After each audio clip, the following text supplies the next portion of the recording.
விஜய் கட்சிக்குன்றது பணம், பொருளாதாரம், மிகப்பெரிய செலவினங்கள் எல்லாம் இப்ப யார் சார் பண்றாங்க? ஆதவ அர்ஜுனா தான் பண்றாரு. அதுக்கு தான் அவரை விரும்பி ஏற்றுக்கொண்டார் விஜய்.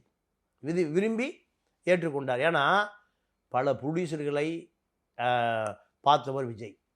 எவ்வளோ பணம், எவ்வளோ பட்ஜெட்டு 500 கோடி, ரைட்டு. எவ்வளோ எனக்கு சம்பளம் 150 கோடி, நடிகைக்கு எவ்வளோ சம்பளம் 40 கோடி, கேமராமேனுக்கு எவ்வளோ சம்பளம் 20 கோடி. இதெல்லாம் பணம் ரெடி பண்ணிட்டீங்களா? ஆமாம், ரெடி பண்ணிட்டேன். சரி, படத்தை எப்போ ஸ்டார்ட் பண்ணலாம், எப்போ ஷெட்யூல்டு, இதெல்லாம் பல படங்களே எடுத்தவர். அப்போது அப்போ நம்ம ஆட்சிக்கு வர்றதுக்கு எவ்வளோ வேணும்? ஒரு 5000 கோடி வேணும். சரி, இப்போ எவ்வளோ வச்சுருக்கு? 500 கோடி செலவு பண்ணுவோம். 1000 கோடி அடுத்து செலவு பண்ணுவோம். அடுத்த ஷெட்யூல் இப்படித்தான் படம் எடுப்பதும் இங்கே ஆட்சிக்கு வருவது ரெண்டும் ஒன்று தான். அங்கே சினிமா தேட்டருக்குள்ள போகிறோம், இங்கே ஓட்டு பிடிக்க போகிறோம். அவ்வளோதான் வித்தியாசம். அதனால் இப்போ சினிமா படம் மாதிரி தான் அரசியலையும் பண்ணுகிறார் விஜய். அதுதான் திமுக அப்படி தான் பண்ணுது, அதிமுக அப்படி தான் பண்ணுது, எம்ஜிஆர், ஜெயலலிதா, அண்ணாதுரை பண்ணி அதே வழியில் விஜய். அவ்வளோதான். விஜய் கிட்ட புதுசாக ஒன்றும் இல்லை, பழைய ஃபார்முலா தான். சட்டி தான் புதுசு, அதே பழைய கல் தான்.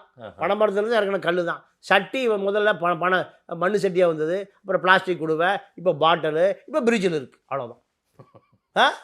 எல்லாம் ஒரே ஃபார்முலா தான். அண்ணா ஆரம்பித்த ஃபார்முலா தான். பெரியாருக்கு துரோகம் பண்ணிவிட்டு அண்ணா ஆரம்பித்த ஃபார்முலா தான் இப்போ விஜய் பண்ணுறாரு. அப்போது அது அந்த காலம், இந்த காலம் மாடர்னாக. விஜய் காலத்தில் மாடர்னாக அரசியல் மாறிவிட்டது. பிரசாந்த் கிஷோரும் ஆதவ அர்ஜுனாக்களும் தேவைப்படுகிறார்கள். அதுதான் விஜய் பண்ணுற அரசியல்.